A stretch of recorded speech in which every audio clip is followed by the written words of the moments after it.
It's not the fact that black people can't coexist and all these other people are able to coexist, get along, yada yada yada, whatever. I think that we haven't really learned how to address certain issues in a healthy manner, right? And I always bring information. And I actually gave out a lot of the copies of these books to people. And this book is African Personality: Lubrication for Liberation. Can African people get along? Primer on conflict management, right? And this is by Funde Sayinka Aswinse, Anwysye. And it's a very it's a very small book. It's a very small book and a very easy read. And this particular chapter that I want to read is chapter 2. And it says, okay, sorry. It says, the African personality, lubrication for liberation, conflict management, in parentheses, patch your roof and pack your poncho. Rain will come, right? So it goes into a couple of techniques on how to deal. And I'm gonna start on page 14. You know, if you guys can see that highlighted, I'm gonna start on page 14. And it says, when dealing with certain things, right? It says, okay, I'm trying to see when we start. Conflict management and resolution requires, at minimum, realization that conflict need not kill a relationship. Disagreements are survivable. A commitment from the involved parties to do just that, i.e., resolve conflict and move or return the relationship to a state of peace. Recognition that conflict and disagreements in human relationships are as inevitable as rain, and therefore, like rain, must be anticipated and prepared for in advance. And like rain, disagreements, when prepared for and effectively managed, can yield benefits. Now, the parts where I had highlighted: pre program yourself. Have in mind beforehand how you plan to behave and how you plan to respond when the inevitable conflict or disagreement arises. No matter how few and far between you foresee them being, or how frequently they actually end up occurring. Okay, now we're gonna go to another part. Um, the object of your initial response is peace, not winning. And I definitely want to emphasize this. The object of your initial response is peace, not winning or putting the other person in his or her place. You are a conduit or facilitator of peace, as are hopefully the other involved parties. Not like not the creator of peace. Okay, so let me start. Let me build on the. Okay, we heard and I feel like most people, especially if you're older, you kind of can get to a point where we talk things over, and we pre-program what we're gonna say. We're gonna say, okay, well, I'm gonna talk like this. I'm gonna say it like this. I'm gonna do it like this. Now, how it actually comes out, um, that's yeah.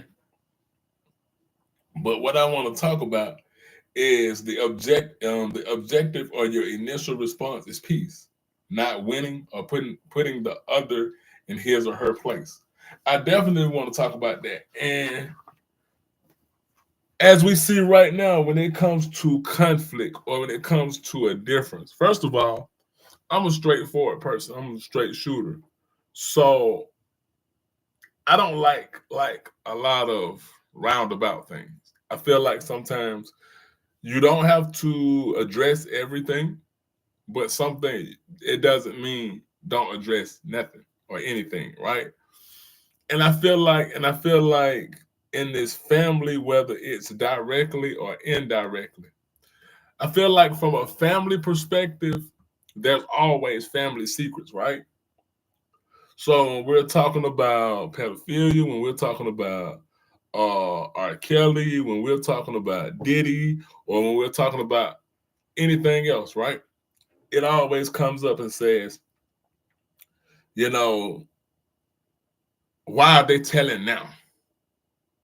Well, I feel it's lame that all of these people are telling. And what that comes from, in my opinion, whose opinion? My opinion. What that comes from, in my opinion, is the trauma in our bloodline, right? Our traumatized blood from our direct family when things happened in the family and we never dealt with it, right? Now I'm getting to the tell a person off that we never dealt with it, that we never really dealt with what the uncle or the auntie, because there's a lot of females and I feel like that's something that doesn't get talked about on a pedophilic tip. The amount of females that do it, but they never talk about it because in our state or inability to solve problems or conflict, we just skip past it, or we distance ourselves, or we never really speak directly what we feel, right? Um, but getting to the tell a person off, I feel like, and I've said this definitely as to why I feel Kevin Samuels doesn't or didn't resonate with me, right? Because even though he says a lot of things, that dude says a lot of things that as a man, I can agree with. And I could be like, yeah, as a single man that's dating and some of these ridiculous requirements and some of these ridiculous things that women or females, males or females require, it's just ridiculous. And so some of the things he says, yes, some women or females need to kind of have a reality check.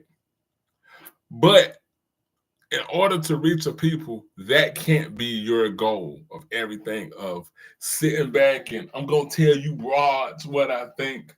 Because in order to really solve it, you can't insult a person, right?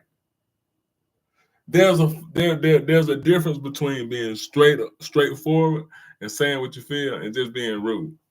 And sometimes that's a thin line, right? But always the need to tell somebody off.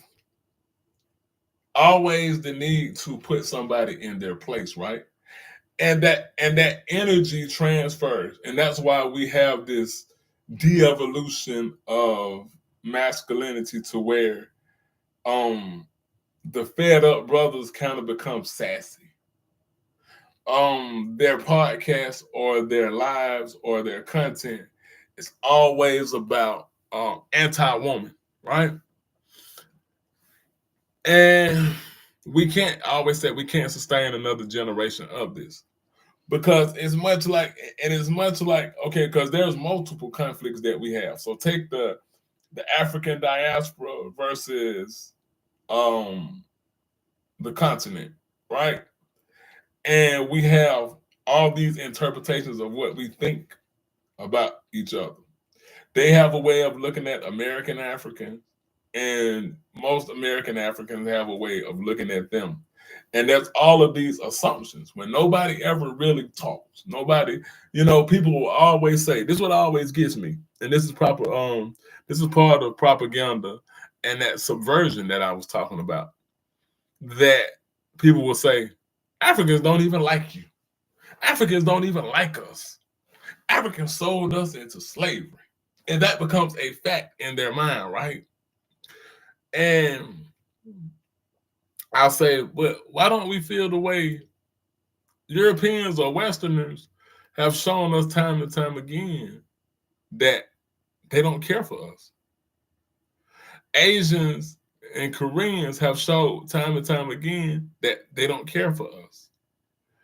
Jews, small hats, have showed time and time again that they don't care for us. So why isn't this looked at in that same manner? We give passes to white folks. We give, because we are Americans, and in my opinion, we have a shared culture. So we tend to start to look at Westerners as, well, they're in the same shoes as us. Because it is to a certain degree about classism and about poverty, right? So the ones that aren't in the, let's say, the haves, or upper class, what's the word I'm looking for? And then you have your lower class, right? So these lower class, I'm trying to figure out how I want to word it. There's a shared commonality with poverty. I want to say it like that.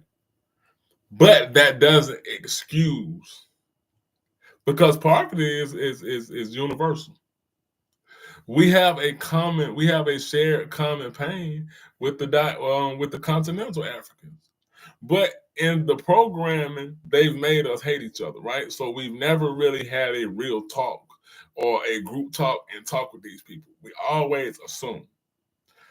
And back to the telling each other off. When you are handling your relationship with your friends, or let's just say your spouse, are you listening to understand, or are you listening for your chance to respond and tell that person what you just don't like, or put them in their place? Because the older we're getting, we can't continue to operate in this energy, these childish energies. And that's one thing that I don't have a lot of I have very few patience for this now at the age of 42. These kind of like childish antics. What I don't like is like the spiteful people, right? Because in reciprocity, right? People say, well, do unto others if you have them to do unto you. But again, in this subverted programming, why is it that most people are prone to pay a person back for something that they perceive negative, that they perceive to be a negative offense, right? You didn't do this, so I'm gonna keep a mental memory and show you how it feels. Right? This is why the dating pool has piss and shit in it. Because everybody in their shared pain wants to make the other person feel that pain. But why is it? I have my understanding, but I want to hear your understanding. Why is it that we can't show a shared love? Right? This person has always checked on me, right? So let me call and check on that person. This person has always been a listening ear. So let me show the same thing. How come that doesn't enter the minds, right? How come it's always the latter, the you didn't do this, so now it's war on you? You could do 20 good things. The moment, that's why I always said, I would have a friend that I would talk to. He's passed away now. But we would always say the most powerful word in the world is no. Because I feel like no, it sets a boundary for you. And then it reveals the true character of the person. Because as long as a person is saying yes, yes, yes, yes, it's all good, it's all fine. Yes, you can do this. Yeah. But the moment you say no, how does that translate over? And to me, these are the things that we have to reprogram ourselves. Like, this is why I said there's no need for all this fancy information. Now, get it how you live. Get it from where I don't knock nobody unless they're misrepresenting. So how a person speaks, how he or she speaks or delivers their information, that's totally their business. But as for me, I feel like we have to really understand these little nuances, right? If we're really going to make change, if we're really going to come together, whatever that is, if we're really going to come together, if we're going to make any kind of impact or any kind of change within, change has to take place within first. I'm going to say that. But for it to become in and then without, we have to take care of like these little minuscule things, right? Learning to let go of the past, learning to get through the past. Something I also have low tolerance and patience for is the y'all men, y'all women perspective. Now, again, in the shared pain, we say, man, females be bugging, man. You know, women be bugging. You know, they want this, that, and that. That's fair to say. You know, dudes be bugging, men be bugging. They want this, that, and that. That's cool. But when your whole makeup is y'all men, y'all women, that's an unhealed place. That's an unhealed place. That's a bitter, that's a jaded place. How does one heal that? In real conflict management, right? How do you handle the conflict within yourself? Now, in my opinion, the first thing that you have to do is confront the conflict that you have within yourself. But the worst thing that we have is the projecting, the minimizing. This is why when a person is talking about their pain, this is what we have to do. We have to stop, because this is why we can't help each other heal. Because we don't really, most of us don't really have the tools, because you have to work on these tools, right? They're not just going to develop themselves. So let's say I'm saying how I feel about the passing of my moms, right? And I think this is unintentional by people, but sometimes people are like, well, you're not the only one that lost a mother. You're not the only one that goes through things. You're not the only one. That's true. But that doesn't negate what I feel. That doesn't negate what you feel if somebody does it to you. Am I making sense?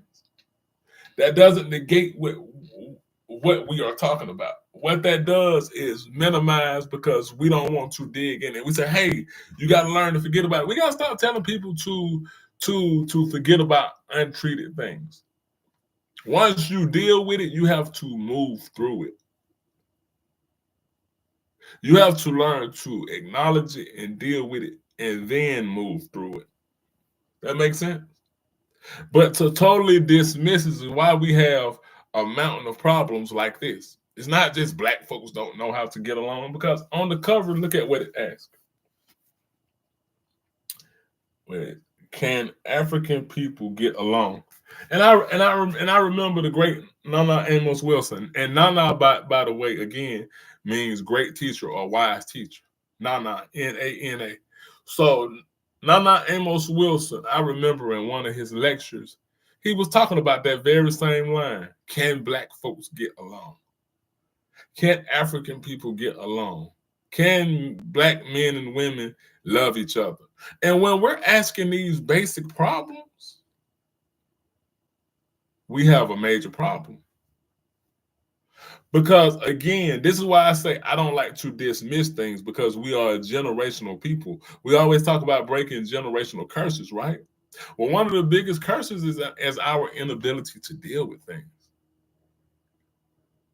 Nobody likes to feel uncomfortable, but truth makes all of us naked and uncomfortable. So I just want us, I want us to think about it. In my comments, do not just say, do not look at my title and gather your thesis or what you think I'm talking about this. Actually listen to what I'm saying. Actually listen to what I'm saying and put thoughts into my questions, because how do we solve conflict? We address the problem all day. We'll diagnose most of these people will diagnose and talk about the problems all day. But how do we move to that next step? Step 2, dealing with it. I'm still developing. I'm still developing tact. Um, I don't always say things right. I don't always do things right, you know. And I think being real within yourself, because one thing that irritates me about the so-called conscious community is that we begin to act like um the church. Last point before I get out of here. We begin to act like the church. And what do I mean when I say that? Because the church has their concept of being saved, right? They're saved, so they're not the sinner. They're talking to the sinners. They're talking to the outside. In the so-called conscious community, you're woke. I know myself. So in you saying you're woke or you know yourself, you begin to do the same thing that the Christian community is doing, right? You're beginning to do the same thing and project onto them and say, oh, that's y'all. We talk about the people as if we're not a part of those people. You still have issues. You still have racism, white supremacy within you, within yourself. You still have the books are just a guide, right? But when you read the book, it's like that one of my favorite movies, The Book of Eli. You have to become the book. And no, that doesn't mean you're perfect. That just means you're aware of how to move and continuously to remind yourself. You may fall short. You may slide. You might say things that, that's not so favorable. I could have said that a little better. I could have handled that. But try not to get into that. I always say that kind of high and mighty mentality, to where you feel like you're here and everybody else is here. I read my book, so I know myself. No, growth is continuous, continual, whatever one it is.